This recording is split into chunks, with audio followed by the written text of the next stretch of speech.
ఇప్పుడంటే క్యాబులు, ఆటోలు, బైక్ టాక్సీలు, మెట్రోలు, గిట్రోలు వచ్చినాయి గాని మున్పు ఎటు పోవాలన్నా బస్సు ఎక్కాల్సిందే. ఊర్ల నుంచి టాంగాలు, జీపులు తిరిగినా పైసలు ఎక్కువని బస్సు వచ్చేదాకా చెట్ల కింద కూర్చొని ఎయిటింగ్ చేసేది. అప్పట్లో అంత దూరం నుంచే ఆరని కొట్టుకుంటూ వచ్చేది మా ఊరికి బస్సు. మా పక్కూరు లాస్ట్ స్టాప్ ఉండే. అటు పోయి ఇటు వచ్చే వరకు తయారుండేటోళ్ళు, ఊర్ల ప్రయాణం పోతోళ్ళు. గా రోజులన్నీ యాదికొచ్చినాయి ఉల్లా గీళ్ళ సంబురం చూస్తే.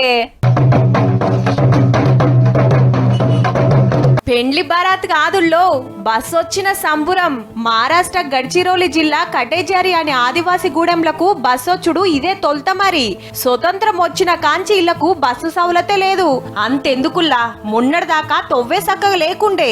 గడ్చిరోలి అంటే అడవుల జిల్లా, అన్నల కడ్డ.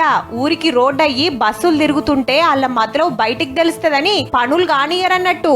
ఈ నడుమ అన్నలుండే ఏరియా మీద సెంటరోలు నజరేసిండ్రు కదా. పోలీసులు దగ్గరుండి మొన్ననే రోడ్డు సౌలతి వేస్తే ఇప్పుడు ఆర్టీసోళ్ళు బస్సు నడుపుతుర్రు. ఇన్నేండ్లు ఊరి దాటి ఎటు పోవాలన్నా కాళ్ళనే నమ్ముకునేది. పానం సుస్తైతే డోలీల మోసుకుపోతుండే. జిల్లా నుంచి 70 కిలోమీటర్ల దూరంలుండే ఈ గూడాన్ని కాని నొల్లలేరు. ఇక ఇప్పుడు ఓదానెనుక ఓటి సౌలతులు వేస్తుండే వరకు చిన్న మురిపెం కాదు ఆదివాసులది.